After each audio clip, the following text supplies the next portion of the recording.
Welcome to the Michael Singer podcast, presented by Sounds True, in partnership with Shanti Publications. For more information about Michael Singer's work, access to all prior episodes, and information about upcoming releases, we invite you to join us at michaelsingerpodcast.com.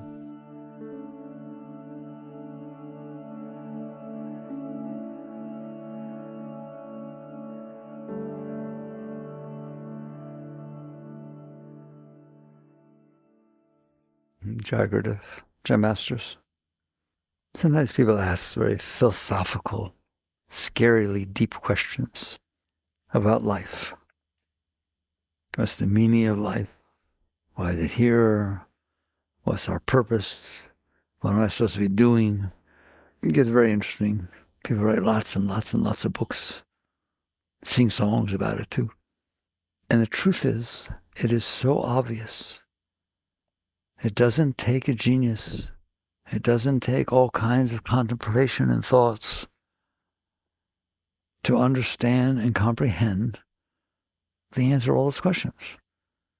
What is the meaning of life? Why is it here? What's my purpose? All that stuff. What you're going to find out, and every one of you already found it out, but you don't pay attention, is that life is a stimulus that causes you to grow. If you got everything the way you wanted, you might as well die. There's no meaning to your life. You would just sit there. Okay? I got it. But it doesn't work like that, ever. For anybody, ever, in the history of the universe. What do you mean? We'll discuss it deeper as we go on, but there are things inside of you, not life, inside of you, that are causing trouble. Trouble for you, yes. Trouble for everybody else, yes. They're just troublemakers. Okay? So let's discuss that. And what's being said here is the purpose of life, why it exists, why this planet is here, spinning in the middle of nowheres, and the purpose of your life is the same, to get rid of that stuff. Period. That's the entire purpose of life. It has a purpose. And your life has a purpose. It's just not what you think it is. And that's a major problem. The purpose of life is to first see, I'm a mess. I don't care who you think you are and how spiritual you think you are. You're a mess. You have problems. You have fears. You have desires. You have anxieties. You have tensions. Yes or no? Did I leave anybody out? That is what it means to be a human being. The problem is you're not a human being. And the difference between who you are, really, and a human being is what life is about. It's about that transition. It's about that transmutation. It's about that cleansing. It's about that change that you go through, which tears off the problem area, and what it leaves is pure light. Let's start here. Who are you? You are the greatest being that ever walked the face of the earth. In general, no. Specifically, every single one of you are the greatest being that ever walked the face of the earth. Christ blushes when he looks at you. Buddha blushes when he looks at you. And what's neat is they all said that. Christ said, as I sit by the throne of my Father, that's the state of consciousness. As I sit by the throne of my Father, so you shall sit by my throne. And these things that you do, you should do these and even greater things. All the great masters, all the great teachers taught the same thing. You are the highest being that ever walked the face of the earth. You are God descended. You are one. You are one with the universe. You are the reason for the existence of life. You're God's glory. That's what you are. Every single one of you.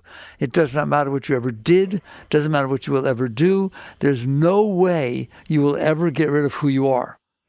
Just as the sun is always shining. 1.5 billion years, that little thing sitting out there shining. It doesn't look that way when it's raining. The sun is still out there shining, I guarantee you. Guess what? There is no day, there is no night. The sun's just sitting there shining. You say, what's night when the sun's not shining? Yes, it is so.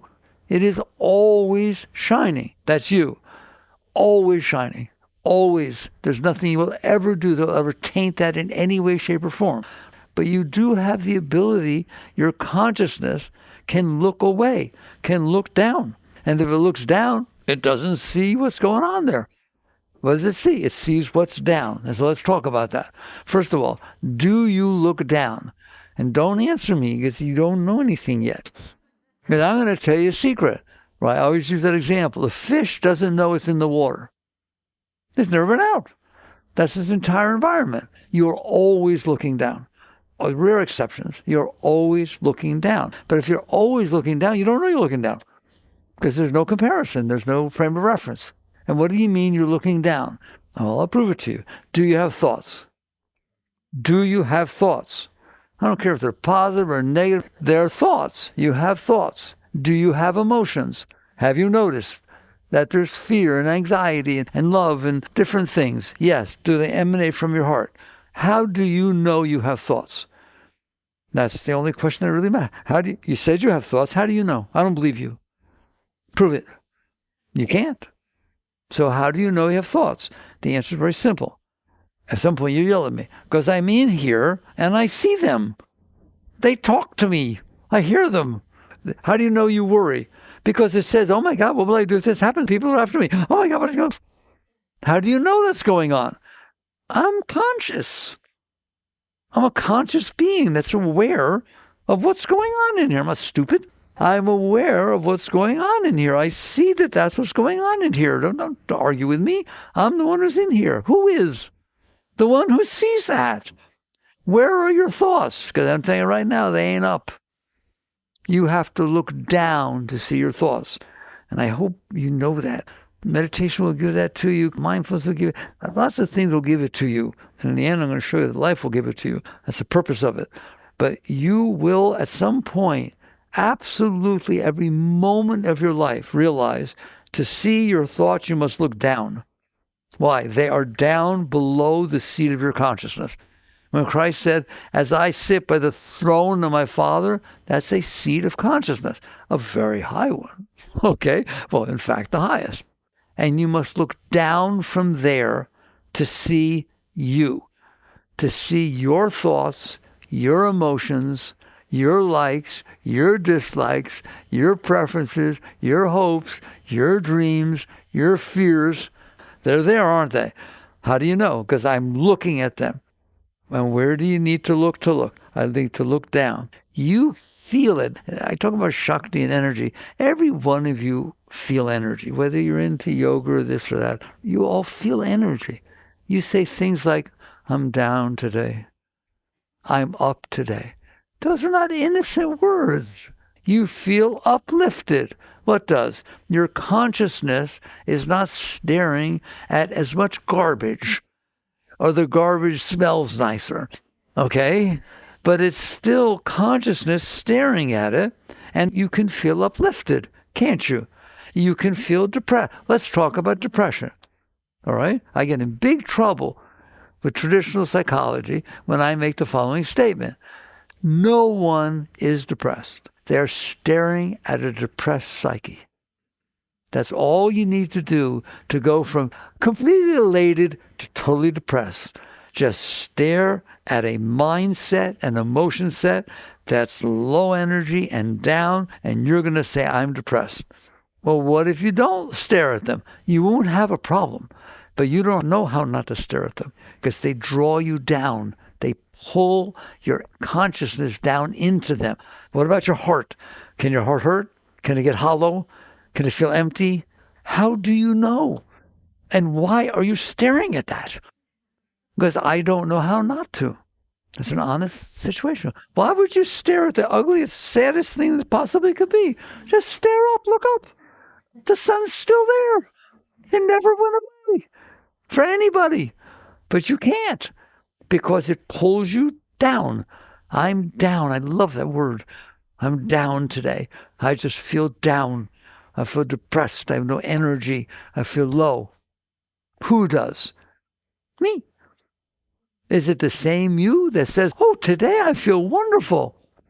Yesterday I'm depressed. Who's this I? The consciousness, the awareness of being that is there all the time. It's funny, I shouldn't have to talk about this, but you know what? I do. Do you have dreams? Have any one of you ever had a dream? How do you know? How do you know you have dreams? If I kept pushing you, you'd get so mad at me, you'd yell at me. And eventually you'd say, because I'm in here and I saw them. You're in there. You're in there having experiences. It's the same you who had the dream as who woke up and said, oh my God, I had this amazing dream. Notice she used the word I in both cases. I had this amazing dream. I was flying and I got married and this happened and I had some children and it was wonderful. And right? Okay. I. And you wake up and you said, I had this amazing, is that the same I? Is it the same awareness of being that saw the dream and lived in it as who woke up and is now talking about it? You're in there. You're conscious. And you're way back there. That's what you don't know. Someday you will. You're way back there. I'm sitting here looking at that picture on the wall. Did I have to get up and walk over to it? Why? I'm sitting here in this chair. How could I be over there? Because consciousness, awareness, can project itself. That's what you do, all right? So consciousness can be sitting here, but it can be aware of things. Like the sun is still in the sky, but it radiates down to the earth. It's a perfect example. Why is it hot? Oh, the sun is so... The sun's away at 93 million miles away. What are you talking about? It didn't change. It didn't do anything. It radiates its being. That's the right word, right? It's radiant being. And those rays of light, which are really the sun, is all, the sun is the sun, okay? We have our solar system. What's our solar system? What are the edges of our solar system? The point at which those rays don't touch beyond that. Voyager 1, Voyager 2 made it, okay? You're outside the effect of the sun. Otherwise, the entire thing, all the planets, the entire area, are part of the radiance of this sun. The sun didn't have to go anywhere. It didn't travel off to the edge. It just sat there and radiated. That's who you are. You are the sun, the center, the core, radiating your consciousness. Where? Down. Consciousness, awareness of being, just like I look at the picture, but stay in the seat, radiates from your seat of consciousness. You all are yogis, people understand. Your seat of consciousness. What's that called? The self, the Atman, the witness. Krishnamurti in the old days, I love him, called it the seat of objective observation. What does that mean? I'm only observing. I'm not judging. I'm not thinking about what I'm observing. I'm just observing that there are thoughts. That's witness consciousness. But you're witnessing back from where you're seated. And where you're seated is a very, very high place. But your consciousness is being distracted. What does that mean? Consciousness can get distracted. It's being distracted by your thoughts. Don't tell me, this thought's bothering me. Every thought is bothering you. Every single thought. If I'm looking at that picture, I'm looking at that picture. In fact, I'm staring at that picture. I'm fixated. I like that word. I am fixated on that picture. What am I missing? Everything else. Everything else. So you become fixated on the picture, you miss everything else. You become fixated on your thoughts, you miss everything else. The trouble is you don't know there's anything else. Well, if I'm fixated on the picture, I don't know there's anything else either. My consciousness is completely distracted, focused on that one object. Then there are no other objects. Probably there are, but I don't know, okay? It is the same thing with your center of consciousness. It's way back there. In fact, we'll go there in the end. It's way beyond way back there, okay? And it is from that seat, just like I'm in this seat, it is from that seat right now that you are looking at your thoughts. How do I know? Because you wouldn't know there were any if your consciousness was not focused on them. You are fixated on your thoughts. So your consciousness is being pulled down Your consciousness is being pulled down to what it's distracted by. And I assure you, your consciousness is distracted by your thoughts. That's why there's that voice in your head. Talky. I don't care if it talks positive, it talks negative. I mean, I do because I care about you. And the problem is when it talks negative, you really get pulled down into negative. And when it talks positive, you get lifted up into positive. There's no difference. The consciousness is the same. It's the same consciousness. The picture is the same. I look at that picture, okay, I'm fixing on that one. No difference. This is what's going on. You are literally God descended, God consciousness. In fact, I'm going to make it seem sad to you, right? God consciousness can experience the entire universe. That's why it's got made. It's just beautiful, right? What are you showing God right now? What's the little gift you're giving back to God because you're so devoted? Here's my junk. Here, stare at this. Hey, stare at this worry, stare at this fear, stare at this anxiety, stare at this sense of loss, stare at this depression, stare at this momentary happiness, which I'm afraid is going to go away any day. Oh my God, what do I need to? Go stare at that. That's what you have consciousness staring at. And you don't know how to get it off, do you? Talk about it. We're having a nice discussion. Because it's true. But some people teach, and they should teach it, right? The power of positive thinking. There's tremendous power in positive thinking. You get to feel better because you're not staring at the garbage. What's it got to do with God? I don't know if I'm staring at that picture, staring at that one, and it's still me at the chair.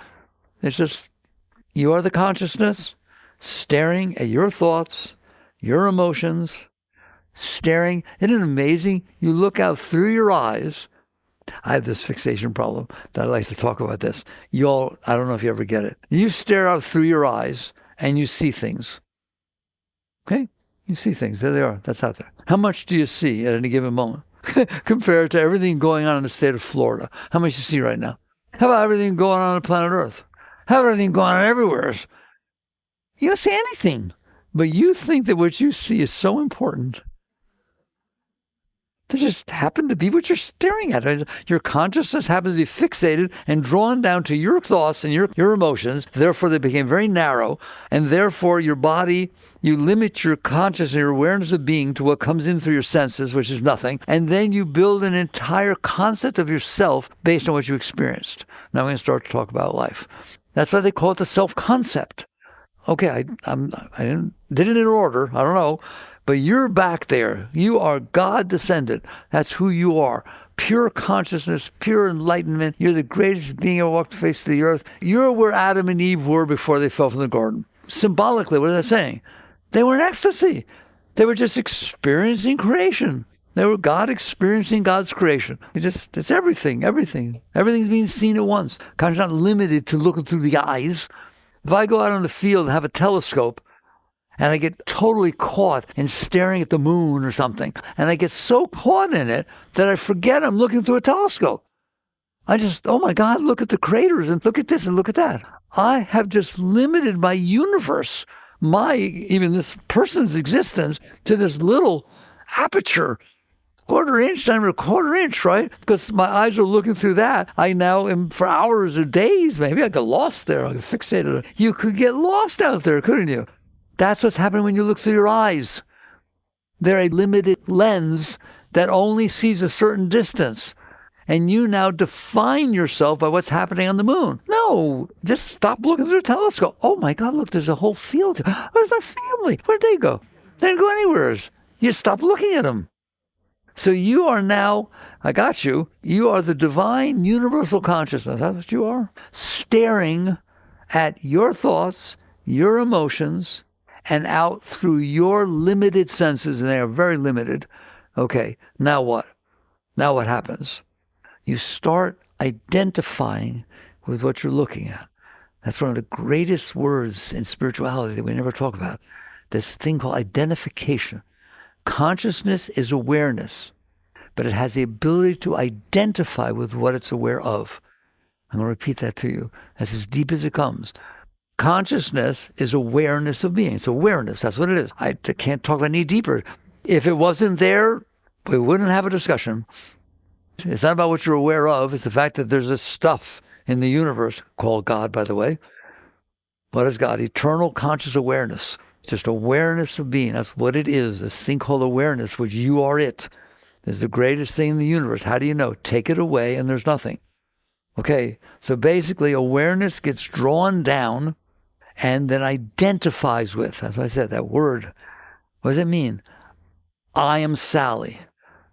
Oh, now there's a lie. What if your parents called you George? Then I am George. No, you're not a name. You're not a label. I am this body. Well, when you dream, you're not the body. When you die, you're going to find out you're not the body. Sorry, I didn't mean to tell you that, but you're going to find out. Okay? Consciousness doesn't die. It's just is not conscious of what it was conscious of. If I'm fixated on the picture and somebody calls me and hits me in the head and oh my God, I got lost. Am I dead? Am I don't exist? No, my consciousness stopped being fixated on what it was fixated on, and now it's able to be broader. Well, the same thing with looking through that aperture in the telescope. If I stop looking at the moon, there's a whole Earth here. There's a whole things for me to experience. All right? If I stop staring through my senses, you're going to find out you're still there. So basically what happens, the word identification, it comes down, your consciousness, that's the fall from the garden, the tree of self-knowledge, your consciousness starts identifying with what it's looking at. Do you understand? You identify with what you're looking at. Looking at inside and outside. This whole package. In one of the books, I call it a three-ring circus. Your mind, your thoughts, your emotions, and what comes in from the outside world. They're rather distracting, are they not? Try to meditate. Tell me about it. They're distracting. They pull your consciousness down to them. But that's not where it stops. The saddest part is you become so, and fixated is the right word, you become so fixated on those thoughts, on those emotions, and on what comes in from the outside world, which is very little. We just talked about that. At any given moment, what's coming from your outside world is nothing. It's ridiculous. So basically, how small is what comes in through your sense at any given moment compared to everything? You know what I call it? Statistically insignificant. Yet, you end up defining yourself by what you saw. If I ask you, who are you? You say, well, I'm the one who played Dorothy in the 5th grade, and I'm the one who got married to George, and then George turned out to not be a very nice person, so I got married to somebody else, and then this happened, then we had some children, but they don't talk to me. And what are you doing? You're defining yourself by the experiences you had. What if you didn't have that experience? Would you still exist? That's so silly, right? But what happens, you have no choice, because the fixation is so strong that you literally identify yourself as what you experienced, what you're experiencing and what you've experienced, and so on and so forth. And then you build inside your mind, because your mind stores this stuff, you build something called a self-concept. You say, this is who I am. I'm a woman. You're not a woman. You're the conscious that's aware of that. You're aware that when you stand in front of a mirror without clothes on. And what do you see? You see physical traits that are a man or a woman. Okay? Snap. It changes. Right in front of your eyes. Bam. What would happen? Your mind would freak. Nothing changed. The consciousness is still in there experiencing what it's experiencing.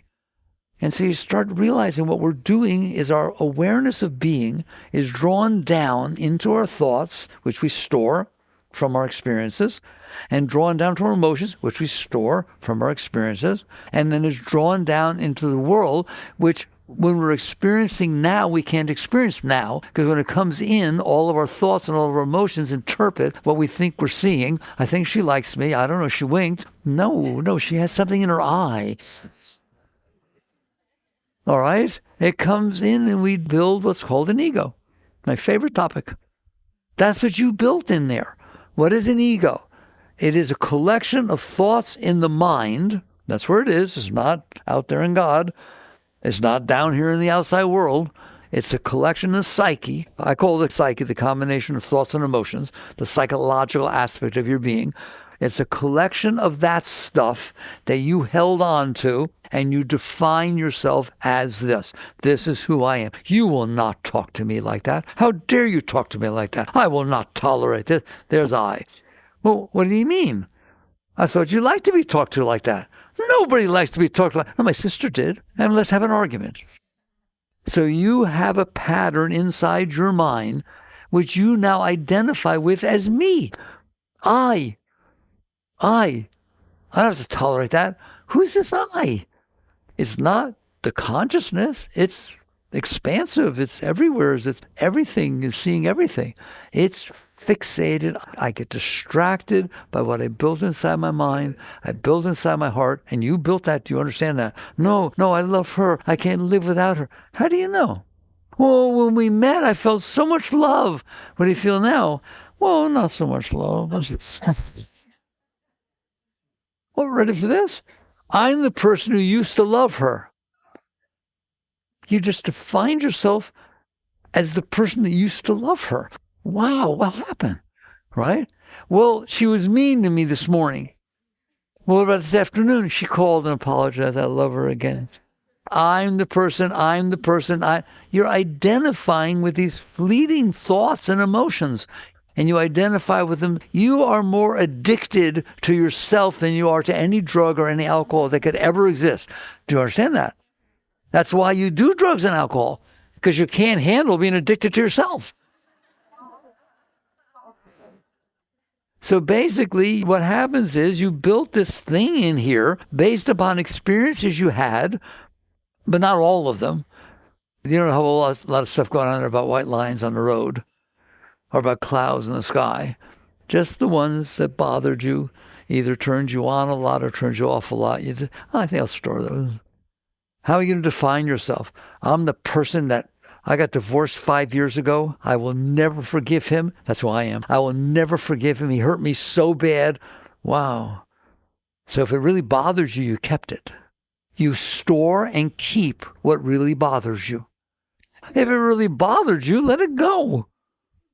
Let it go. Why do you want to hold on to the stuff from your 5? Go to Freud. Did what mommy and daddy did when you were 3 and 5 affect your life? They're the foundation of my life. I never talk to my mother ever again after what she did to me. Or I'm so close to my mother, we call every single day, and we talk for an hour every single day. So that basically we store certain things, not everything. At any given moment, you're seeing thousands and thousands and tons of things. You don't store all of those. The example I use, and you probably don't like it, let's say a 10-foot rattlesnake comes into the room. Okay, that's one object in a room, a 10-foot rattlesnake. Then there's all you guys and the walls and the knots in the wall, the ceiling and the windows. When that snake is in the room, what are you paying attention to? Everything? Oh, I see. All right. And when we finally get the snake out, do you ever think about it again? Do you have trouble going to the reptile exhibit in the zoos? Do you have trouble taking walks in the woods, knowing there's rattlesnakes out there?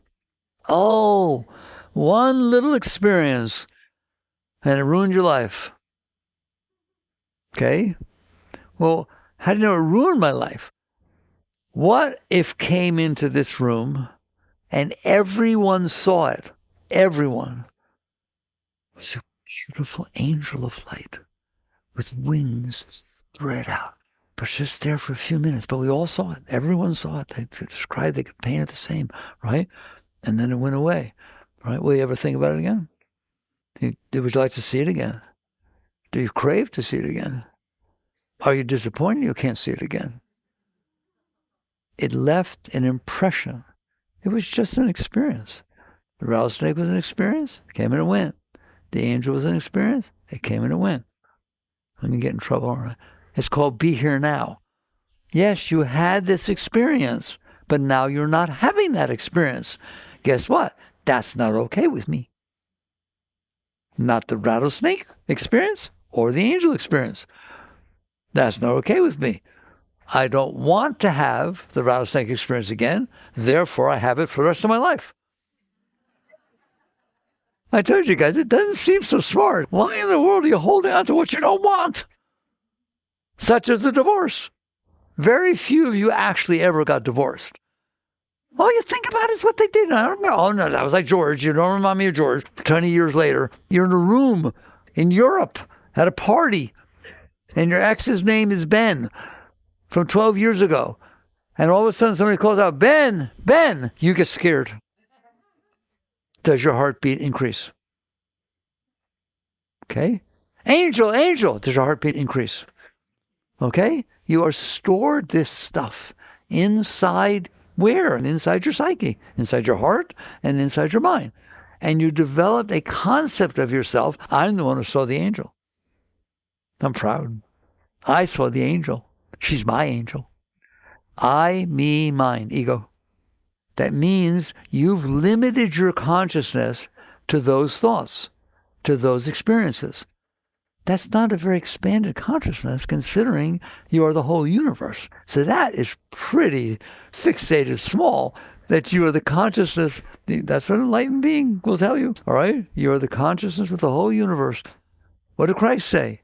My Father and I are one. That is a literal statement.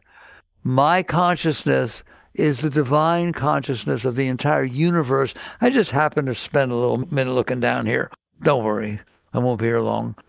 That is true of your consciousness right now. That's what consciousness is. It is everywhere and everything at the same time. That's what it is. In your body, I want you to feel your left toe. Don't move it, just feel it. I want you to feel your knee. Feel your arm. I want you to feel your whole body at once. Can you? Of course you can. So your consciousness is everywhere. It's in every cell, every single spot of that body. That's God's consciousness. It's everywhere. It just didn't limit itself to the toe or to the knee. It didn't get fixated on something. It didn't get caught in the tiny little object and start staring at it and saying, that's me. I'm this sad little person that nobody likes, and I'm scared too, and I don't know what's going to happen to me. That's who you are? That's what you did to God consciousness, is stare at that junk. And the answer is yes. That is what you're doing. So basically, you come down, and I've defined ego for you. They once asked Yogananda, an enlightened master, Master, what is the ego? He said, the masquerading self. What does that mean? It means you are the consciousness holding a mask in front of yourself and identifying with it. I'm this person who has this problem, and this is what happened to me. Nobody ever had it as bad as what I had. Let me tell you right now, whoa, you're holding this tiny little set of thoughts and emotions as a mask and saying that's who I am. The ego is the self holding a mask. What if you take down the mask? You're enlightened. What if you're wearing a costume and you take off the costume? Then you're who you are. If you stop staring at your thoughts and stop staring at your emotions, now I'm going to ask you a question. Are your thoughts and emotions important? How could they be important? You're sitting on a tiny little planet, which I always tell you, 1.3 million Earths fit inside the sun. And how big are you on the planet Earth? And how big were your experiences compared to the 8.3 billion people that are here right now? And what about all the ones that ever were here? How big are your emotions? How important are they? They're nothing. There. Do you like that? No. I'm important. Not like that, you're not. You are important. You're very important. You're the most important thing in the universe. But not while you're staring at this little thing and making a big deal out of it. And you do make a big deal out of it, don't you? You can't believe what he said to me yesterday. You're telling your friend, you can't believe what he said to me yesterday.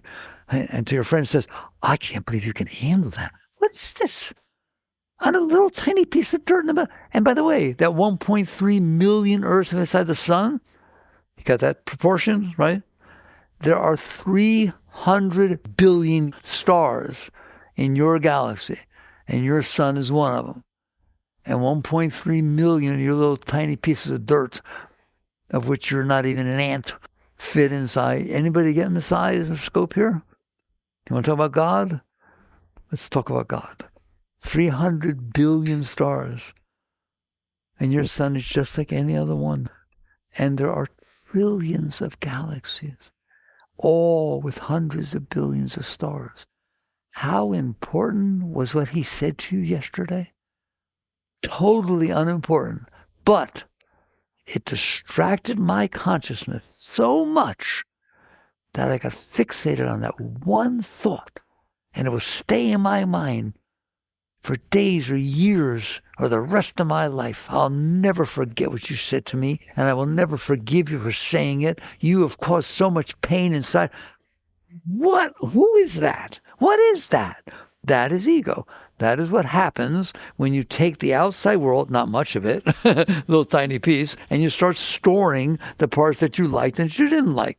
And you build a self-concept of yourself, saying, this is what I like, and you better not be that way. This is what I don't like.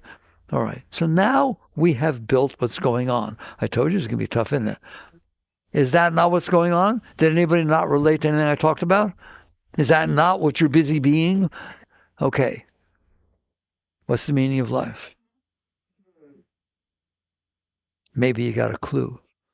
We gotta get out of this place. If it's the last thing we ever do, girl, it's a better life for me and you. There is a better life than living inside that ego, than limiting yourself to the garbage you collected over the course of this tiny little moment. Not even a blink of an eye. This earth, of which there's 1.3 million fit inside the sun, has been here for 4.5 billion years. How long will you be here, young lady? 80, 90, maybe 100, 4.5 billion. It's nothing, and you can't handle it. Is it a true statement? Let me make a true statement right now. Each one of you, you can't handle having dropped down onto this tiny little planet, which happens to be the nicest planet anyone's ever seen, okay? There's kangaroos, and there's fish, and there's birds, and there's things happening around here. It's a happening place. You can't handle having them drop down here, having the experiences that are unfolding in front of you, all of which are very exciting and diversified and so on, right? And then leaving. And where do you go? Where do you come from? Well, you'll find out. Don't worry about it, okay? Not one of you can handle it. What's going on? Why is this so crazy?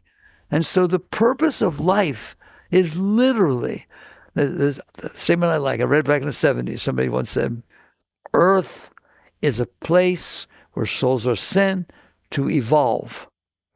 Earth is a place where souls are sent to evolve.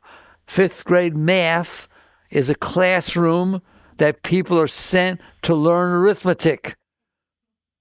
And in higher grades, they're sent to a classroom to learn calculus. And somewhere else, they learn medicine. And somewhere else, they learn this. Earth is a place the souls are sent to evolve. What does that mean? It means I'm going to have experiences while I'm here. You sure? Are you sure you're going to have experiences? Anybody never had an experience? Okay, good. Okay, we got that down. Earth is a place where I'm sent to have experiences. Why? So that you can wake up to everything we've been talking about right now. To wake up, you are not your ego, you're not your body, you're not your thoughts, any of them. You're not your emotions. You're the consciousness that's experiencing these things. You're God descended, but you fell from the garden, didn't you? And what does it say in the Bible when you fall from the garden? Now you must work by the sweat of your brow to be okay. Anybody know anything about that? Anybody working by the sweat of their brow every minute of every second of their life to try and have everything be the way they want and be okay? All right. Okay. So now we take a breath. We have so little time left to talk about the meaning of life. I got 10 minutes. Pay attention. Okay. All right. Now what's going to happen? You're going to drop down here. Got that. Check. Things are going to happen. Where? In front of you. Okay. That's the only part you're experiencing. Very good. Some of them are really pleasant. How do you know? I ain't stupid. I'm in here. They came in. Woo! It felt good. All right? Some of them, some of what? Some of the experiences that are unfolding in front of me. Not my experiences. The experiences that are unfolding in front of me. They'd happen whether you're there or not. It's just every single place in the universe, there's something happening. Isn't that true? On Einstein's entire time-space continuum, at every point in time and space, something is happening. Well, what's happening? Where you were standing, where your consciousness was focused, you got to experience what was happening. That's what's happening. What's happening is what's happening. I went out to San Francisco to look at the bay because I heard it was beautiful, and I heard there was seals and whales and waves and surfing. Oh my God, I want to go there. All right? And I go there. What is going to be happening when I'm standing there? You ready? What's happening? Will there be seals? Who knows? Depends on what's happening. Will there be whales? I don't know. Depends on what's happening. Will there be people surfing and getting inside of the funnels and doing... I can't. But why can't you tell me? Because I didn't create the universe. I didn't make every moment in time and space. We left that to God. Okay? It's like things are happening. But what will I experience? You will experience what's happening. Wow, you get that? That's like so zen. That's what it means when it says, water's blue, grass is green, flowers are red. Now go home, contemplate. Things are what they are, but whoa, you have trouble with that. They're not supposed to be what they are. They're supposed to be the way I want them to be, aren't they? It's not supposed to rain on my birthday. Why would it rain on my birthday? Because it doesn't know it's your birthday. The rain ain't got nothing to do with it. Things are what they are because of what made them be that way. I just really want to talk to you. Do you understand? Every single thing that's happening has history. How much history? Oh my God. Every moment that ever happened to it built why it is the way it is. And it's all coming together into this mishmash. And you're saying, why? And you know what the answer is? Because. That's why things are the way they are. You want to know why it's raining? Go study meteorology.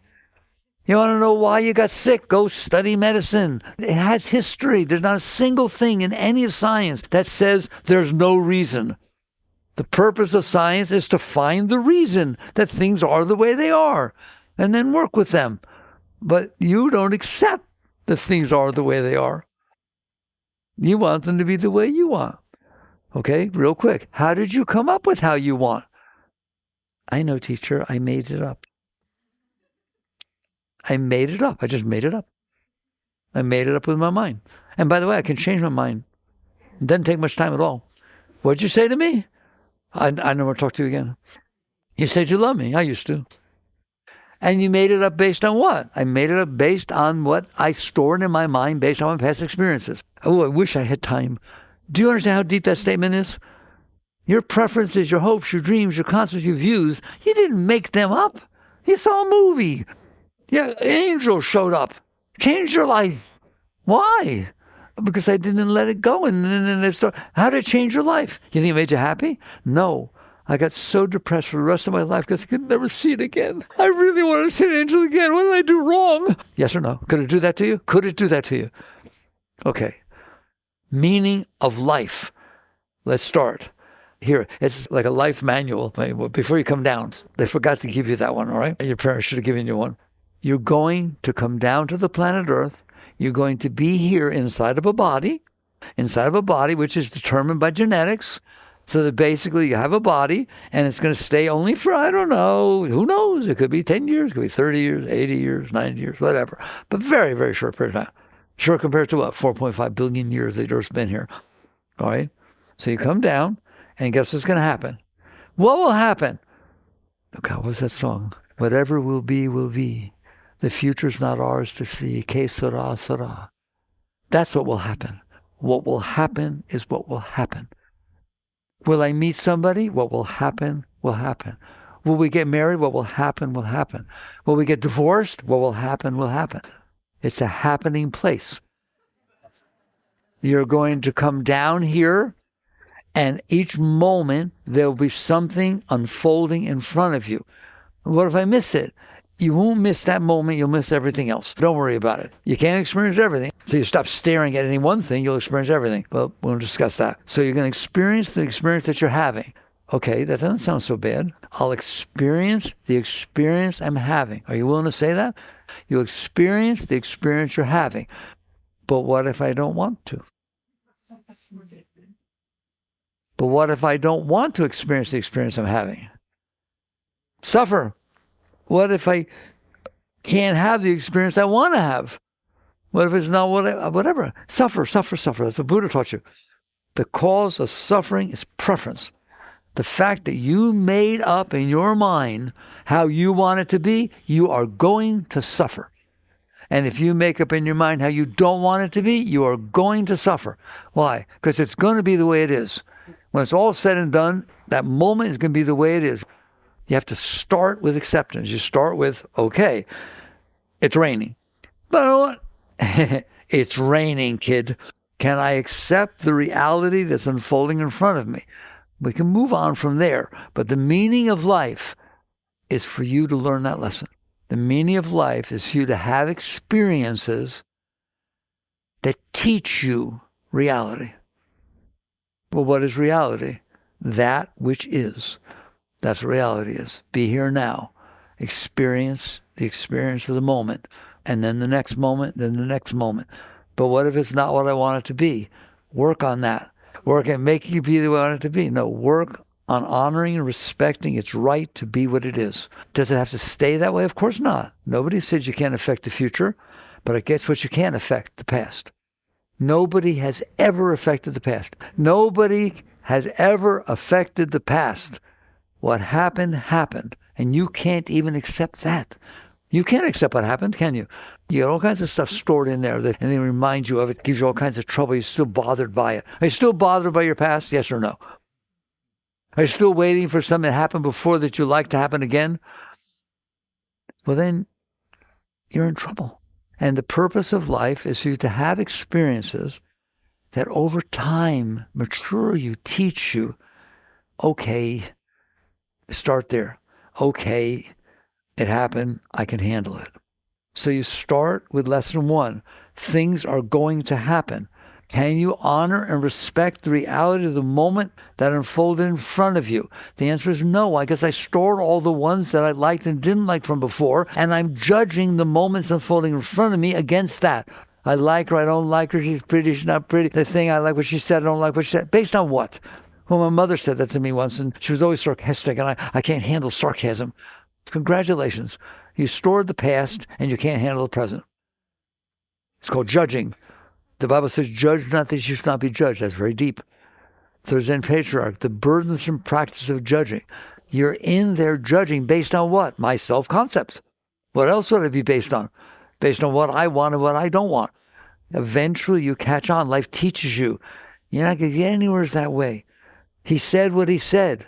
Can you handle it? But there's no buts. He said what he said. He could apologize. I was going to change it. Do you think I'll change it? And they want to change it. It changed your attitude toward it. But he said it. Well, what do I do that he said it? Accept it. But I didn't like it. I'm so sorry that you didn't like it. Because I can guarantee you didn't like it because of all your past experiences that built a self-concept that said, I can't handle that. Can you handle getting in a car accident? Some people say, yeah, I've been in 5 of them before. Somebody else, oh no, I don't want to get in a car ever again. Based on what?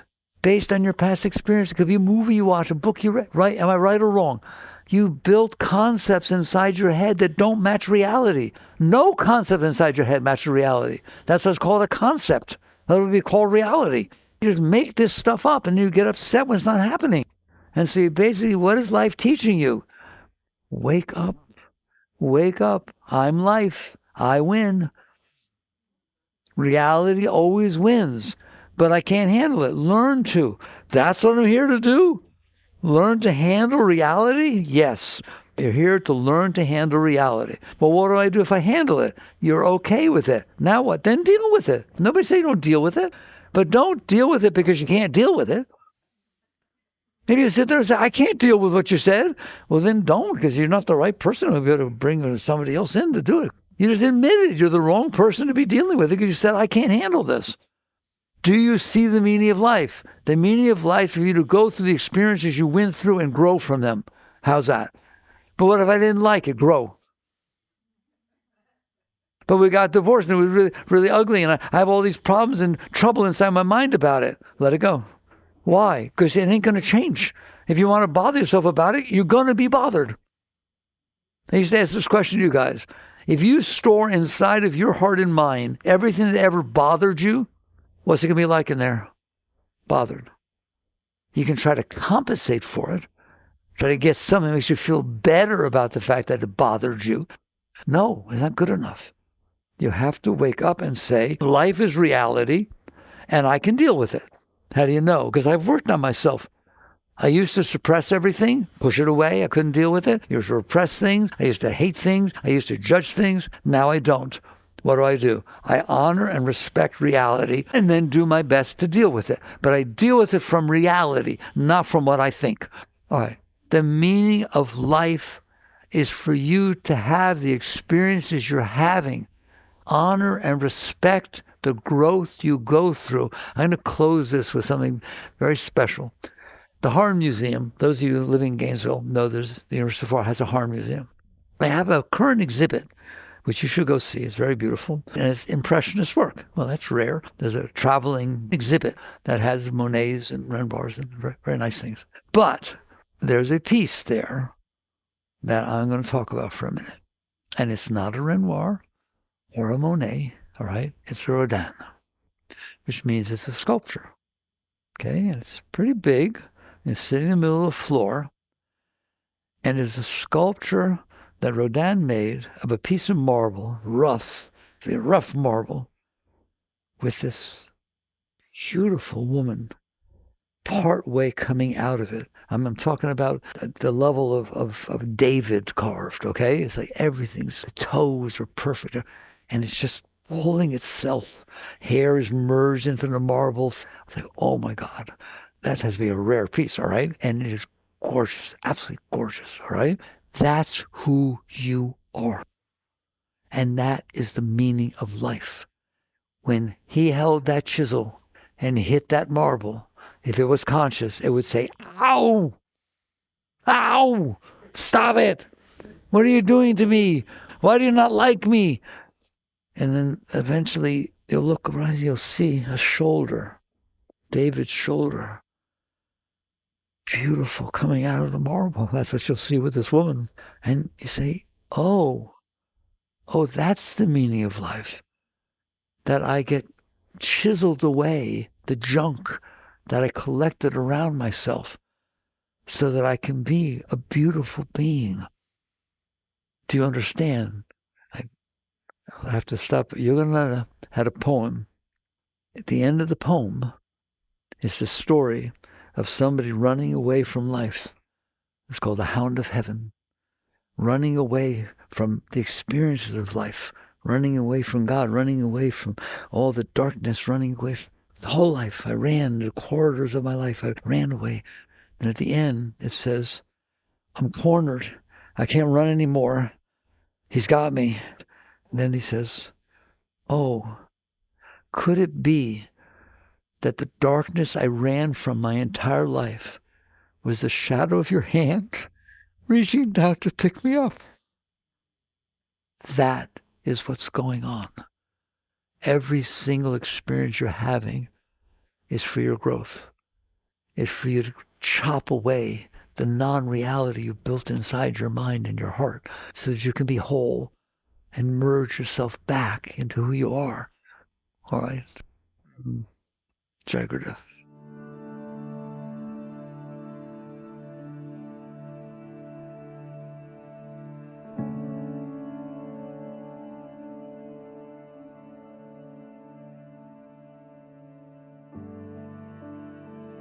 You've been listening to the Michael Singer Podcast, produced by Sounds True in partnership with Shanti Publications.